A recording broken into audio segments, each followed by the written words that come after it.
good morning and welcome to the Real Prosperity Project. My name is Tanisha Teering and this is Hey, it's Charlene from the Great White North. How's it going? good morning to all our listeners and our viewers. We are the Real Prosperity Project and we are here to talk about prosperity in all areas of life and how it encompasses more than just financial success. It includes emotional, physical, social, and spiritual well-being. And we are here to share our real life experiences, lessons learned. I can talk today, I promise. Overcoming challenges and our moments of triumph. We are excited to share our journey with others to support you in cultivating attitudes and beliefs that foster abundance and growth in your daily life. This is going to help develop a mindset of prosperity that not only benefits you, but it inspires those around you. Boom. Boom. Cue dramatic silence. Yeah.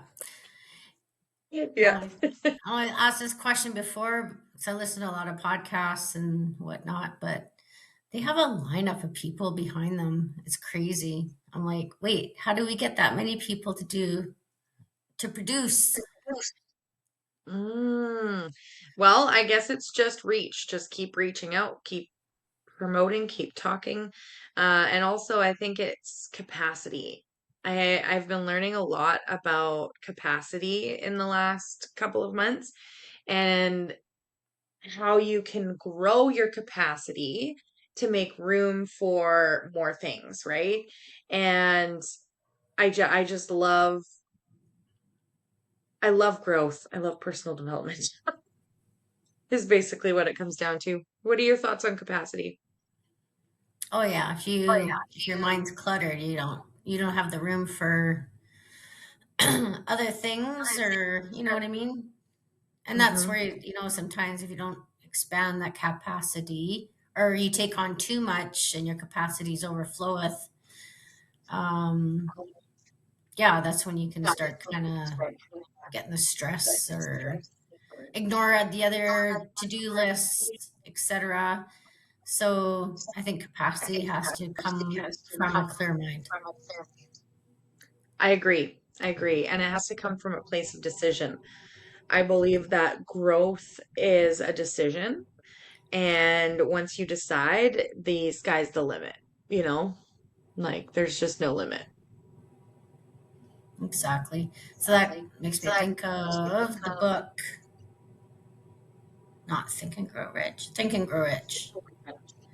Anyways, each chapter is specific, and one of the chapters is actually called Decision, and you should read that every day for 30 days. Like to really implant that into your brain, what Mm. what it means to make a decision, how do you make a decision? And that's something I think is taken away from us at an early age. We go to school, parents make decisions, our teachers make decisions, blah blah blah, right? So sometimes you got to make decisions, whether right or wrong. You have to learn from Mhm. that decision. Yeah, 100%. I agree. Those decisions can make or break everything, Hmm. in both positive and negative manners, right? Uh, yeah, and something that's really awesome about capacity is I have personally been experiencing this growth.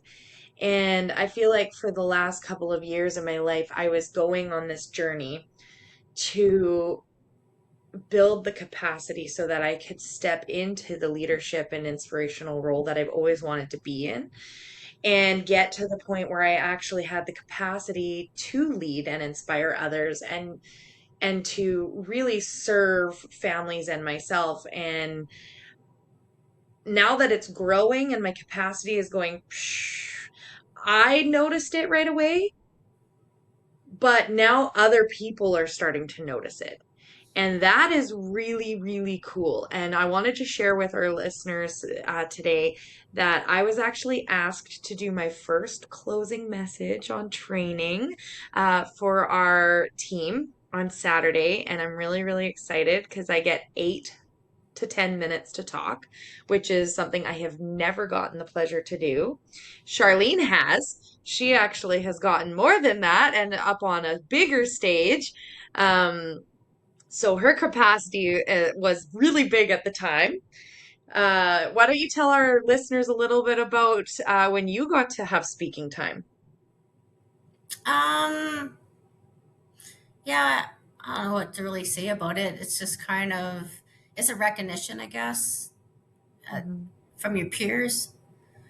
Yeah. When you get to go out in front of a crowd of people that are looking up to you to bring in a message, what can they, what can they take away, like what's their golden nuggets? It's at the end of the day. I go back to John Maxwell because he's been in leadership for pretty much his whole adult life. He's actually a, I don't know if you call it a preacher, a minister, but he's taken the principles and turned them into leadership for business.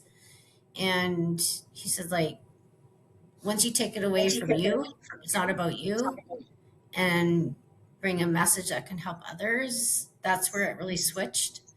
And that's the opportunity that we get to have, to bring our experiences, people that are starting the business, people that are been in business, people that are just looking for words of encouragement in their life. That's the opportunity that you get when you're asked to speak in front of a crowd of people, whether it's a small crowd of 5 people or a big crowd of 500, 5,000 people. Your message should always, be there to impact others.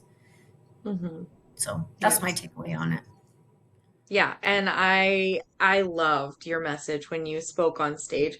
Charlene is downplaying how great she was, just so you know.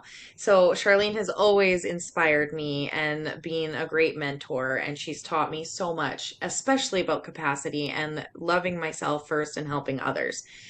So I loved Charlene's message. She talked on stage at one of our annual conventions in front of several hundred people, and she was so brave. And it reminded me when I watched her do that that you can do anything you set your mind to. And I remember her writing out her speech over and over and over and over again. And I was like, I can't wait for my turn to do that. And it inspired me to grow and to become who I am today. And so thank you, Charlene. And whoever's listening, like when Charlene speaks, you know it because it hits you right here. So, like, thank you for that. You're welcome. She's my WFG mama and bestest friend. Um, and I thought, a lot of the people that I'm going to be speaking to on Saturday, they're not going to be listening to this podcast. So why don't I share my speech? I worked really hard on it last night. And when I share this way, our listeners can maybe give me some feedback. They can reach Yeah, out to me and let me know if there's anything that they think I should change or adjust or or if it was great and amazing and how it impacted them, right? Because, like you said, speaking is about impacting and leaving that lasting golden nugget, that's something that can help and tangible. So, I haven't memorized it yet, so I'm going to read. But yeah, if you're listening, please reach out to me. Let me know what your thoughts are. Is it good? Does it need some improvement? How it impacted you, and just let me know. Okay? perfect. Take it Okay. away. All right. So this is going to be at the end of the meeting. So it right, it's the wrapping up. Okay. So before we wrap up today, I want to leave you with something that's been sitting heavy on my heart. There's a line I heard recently that stopped me in my tracks. Would I lay around all day? Would I complain? Would I speak small just to stay sane? Or would I wake with purpose, move with clarity, and dress like power was already mine? And I want you to really sit with that. Because most people don't fail in this business because they aren't smart enough. They don't fail because they don't have support. They don't fail because the opportunity isn't real. They fail because they're waiting to feel ready before they start being ready. Another line says, you don't get wealthy by waiting to feel worthy. You become worthy and then the wealth confirms it. That hit me hard because I lived the opposite for a long time. Before I came into this industry, I was a healthcare aide in the hospital for 6 years. I worked full time, did hard physical labor every single day, and barely cleared $36,000 a year. I wasn't just physically exhausted, I was emotionally and spiritually drained. I was helping people through the last moments of their lives, trying to be compassionate, trying to be strong, trying to carry grief that wasn't even mine. And it was wearing on my soul. Coming into this industry was a breath of fresh air. For the first time, I wasn't just healing people or helping people survive the end of their life. I was helping them enjoy their freedom now. I was helping them hope again. And I was helping them plan for retirement, plan for dignity, and plan for peace. And that mattered to me. Now, listen, I'm 4.5 years into this, and I'll be honest with you, I'm not yet where I thought I'd be. But this business has still gave me something priceless. It gave me the freedom to be a mom, to be present with my kids, to heal, to grow, and to work through my trauma and pain. And one day I'll share that full story with you.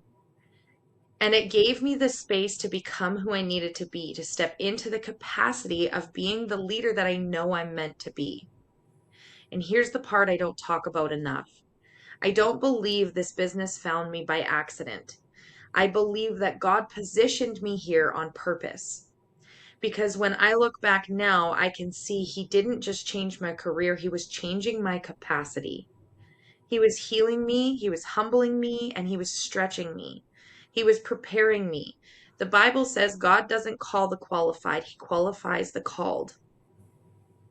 And for a long time, I kept saying, God, I'll move when I'm ready. I'll move when I feel ready. I'll step up when I feel confident. I'll lead when I feel worthy. But that's not how obedience works. Faith isn't waiting for clarity. Faith is moving when He says go, even when your hands are shaking. Because here's the truth. If God showed you the full version of who you're becoming right now, you'd talk yourself out of it. So He reveals it in steps, and every step requires a bigger version of you. That's capacity. That's when I realized something huge. This business isn't just about income, it's about identity, it's about capacity. Ed Milet actually says it best. He calls it your internal thermostat. You walk into a room and subconsciously you set the temperature. You can turn the heat up for a little while, but if you haven't increased your capacity to hold that heat, you'll always drop back down to your old normal. That's what happens when people start strong and then disappear, when they get momentum and then self sabotage, when they touch a new level and then retreat, because their capacity didn't grow with their vision. And that brings me back to this line: the mirror doesn't move first, you do. The reflection comes after the action, not before. You don't get the title and then become confident. You don't get the income and then become disciplined. You don't get the team and then become a leader. You become the leader first. You become the disciplined first. You become the consistent first. And then the mirror follows. So if you say you want to be a senior marketing director one day, I have a real question for you. What would that version of you be doing today? Would they be skipping trainings? Would they be hiding from their phone? Would they be waiting for permission? Would they be shrinking their goals to stay comfortable? Or would they be waking up with purpose, moving with clarity, speaking like their goals are law, showing up even when it's uncomfortable? Because here's the truth: capacity comes from compensation, identity comes from income, or comes before income, not from income. Oh my goodness. Okay, see, this is why I got to memorize this. Capacity comes before compensation. Identity comes before income. Being comes before having. And another line that stuck with me says, stop waiting for a sign to start being the gift. Stop looking for proof and start being the truth. If you want the business to shift, you have to shift first. So do the thing, even if your bank account laughs, even if your friends don't ask, even if your nervous system shakes. That's leadership. That's faith. That's entrepreneurship. This business will stretch you. It will grow your capacity. It will demand a bigger version of you than the one who walked into this room. But that's not a threat. That's a gift because you are not here to play small. We are not here to build average. We are not here to live in survival mode. We are here to build legacies. We are here to change family trees, and we are here to make sure that no family is left behind. So as you leave today, I don't want you asking, am I ready yet? I want you asking, who do I need to be starting right now?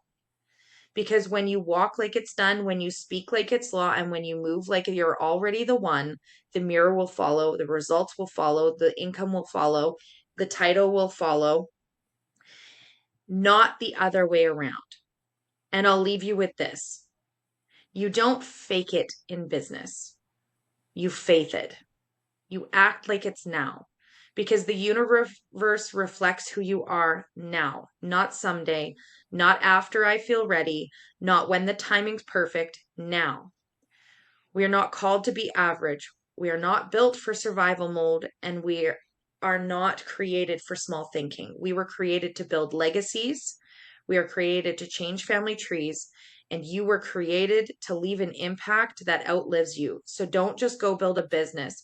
Go build the version of you that God already knows you can be, and let's build something legendary together. Boom. Mic drop.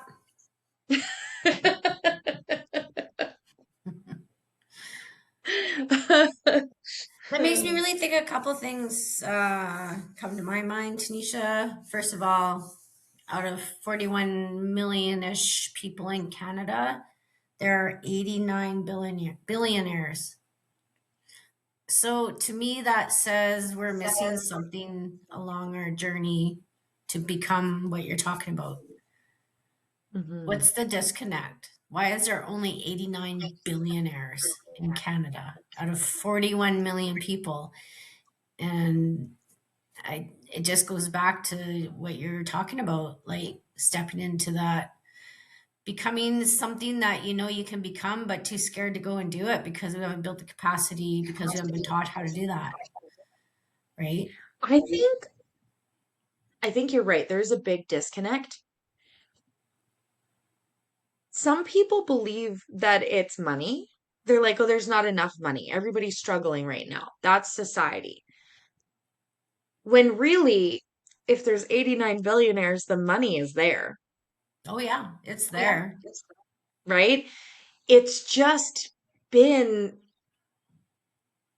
hiding, I would say, is a good word, like from everyone, like the day-to-day thinker, because we were raised, we've talked about this in previous podcasts, we were raised a certain way, and that we have this, I would say, programming from a young age of how our parents believed about money, how our teachers believed about money, what our bosses believed about money, and that becomes our beliefs. But really, like I said in my speech, the identity comes before the income, right?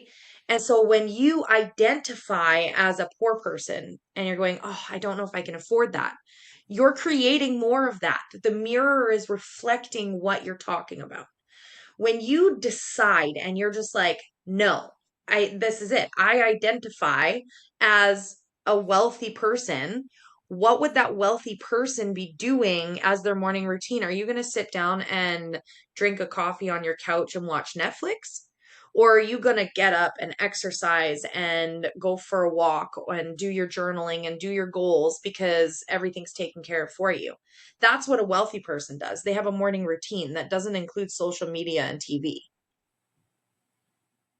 I've looked up many times. I've read many books, many personal development podcasts I've listened to, and they all have something in common. They all have that identity of what they stepped into because that identity reflects what they want. And I think that's the disconnect, is that people don't believe that they can. Well, and I don't think they've been also been able to create an identity that's theirs. They're creating our identity as what everybody else thinks that we should be. Like that's huge. And if people go back to, oh, I'll look it up right here. So you chit chat. I'm going to find you guys a really great book that actually talks about how, and this book is not a new book, it's an older book. It's been out for many, many, many, many years. And it's called Psycho-Cybernetics. I can't think of the author, but I'll get that for you. And so what he says is kind of a little bit off topic, but still the same scenario. Okay, I don't like my nose. And that's preventing me from being what I can be. Okay. So I'm going to go get plastic surgery on my nose, and that's going to make everything in my world so much better. I'm going to be so much more attractive. Now I'm going to be able to do social media, go out and do the thing. I won't be self-conscious talking to people, right? So I go get my nose done. Now I'm the most beautiful woman because I got the new nose. Like like drop dead gorgeous. But internally, I'm still the same person. It didn't fix anything.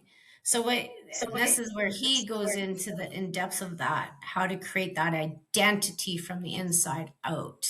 Hmm. Because what they were realizing when plastic surgery became a thing is you can fix whatever, but you still are not changed. No, you still are who you are. Yeah. You're So, right. anyways, I'll look up the author. It's an amazing book. It's like a book you need to study and listen to over and over and pick pieces out of it. But yeah, I'll Hmm. look it up here. The author That of it. I really like that because you're right.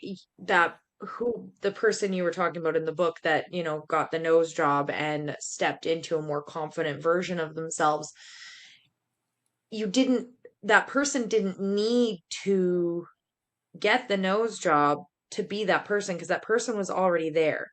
So you just have to identify what you desire and what lifestyle you desire because it's already here and you just need to step into it and act like it's now, you know, Yeah.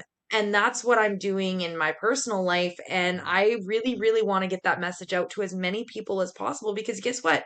You are powerful. You have the capacity within you to make all of your dreams come true, to hit all of your goals. You just have to want it and you have to identify it. So, whatever that version of you is, get moving towards it. Micro accomplishments every day will help you to win. It will, and those small wins compound. And when you compound those small wins, you gain that confidence, you gain those decision making abilities, and you gain that intuition inside of you that says, yes, this is where I'm meant to go. Yeah, exactly. So the book is The New Psycho-Cybernetics, and the author is Maxwell Maltz, Maltz. And yeah, and it really it really he does a deep dive into our how to create our identity and why we have the identity that we probably have, how to overcome that. Actually, I just Mm. downloaded it again, so maybe that'll be my new reading material for a while. And the other book, talking about making decisions that everybody should be reading uh, is Think and Grow Rich by Earl Nightingale. I believe he's the author of that. And just pick a chapter from that book. There's many different, like decisions, a Mhm. big one, but yeah, it's really good. But Yeah. these, and that's the other thing. I mean, we go into or into school, we're not actually taught about how to read a book properly because they just want us to read the book and then do our silly book reports. But Bob Proctor taught us that a book, a good book, one that you'll learn from, is you need to read it and go back and reread it and then go back and reread it, sections of the book. And then you'll Hmm. find what really is impacting you. That's where you need to focus and study and take notes and highlight and ear tag Hmm. and all of that jazz. So yeah, there's so many things. I was just saying this to one of my relatives the other day, and I'm like, why are we not teaching children in school how to make a decision, how to create their own identity, how to, do time management, how to, um, budget, how to save money, like all these important things that we need Hmm. that we don't figure out until we're like 40. And we're like, oh shit. Oh shit. Yeah. Yeah, Yeah. there's so No, many good. that's so right. And we do need to be teaching that. And that's what I'm hoping that people get out of this podcast. And actually, I I read once it said the secret of the ages are locked up in the chapters of books. Yeah. Like everything you could ever desire knowing is in a book. Just pick up a book. And Charlene mentioned Think and Grow Rich. Uh, there's another book by Earl Nightingale called Outwitting the Devil. Oh, I had that one that actually is the one that pulled up. I love that book. That book to me is today. Yeah, And he 100%. wrote that book in the 40s, and his Hmm. wife wouldn't let him release it. And Yeah, until she passed away, like he's already been passed away, she passed away in the early 2011. 2000s.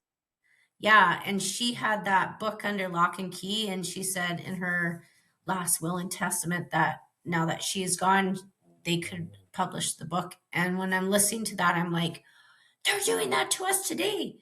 It is so relevant to exactly now in time. And Yeah. Charlene actually is the one that told me to read this book. And I have actually listened to it on Audible twice now and Mhm. I think I might do a third time because it is so relevant to today and our conversation today. It is relevant to Mhm. growing capacity. It is Yeah. insane. It is a great book. Yeah, it's really good. But yeah, I think, and there's so much out there on social media of fix it gurus and um, personal plan people, whatever you call it, but do your research, right? Hmm. Like where do they get their lessons from? Who did they learn from? And really dig into that personal development. And I think my words of wisdom for everybody out there is go back to the people that have been kicking around for 100 years. This isn't new, just by the way. They just don't put that into our schooling. So this isn't a new thing. Like Bob Proctor, John Maxwell, Earl Nightingale, like all of those, Grant Cardone, Ed Milet, like they are all from the beginning. They've learned from the beginning. Hmm. Whereas a lot of people out there on Instagram that look like they're living the lifestyle look Yeah. like, go Yeah. back, go dig deep, dig a little deeper, Dig a little deep. deeper. And you know what is so it's funny because you mentioned like Ed Milet, Grant Cardone, Earl Nightingale, all of them. All of them probably read the same books. Mm-hmm. They probably all took their own like version of what they got out of it and they turned it into what I would call very successful lives.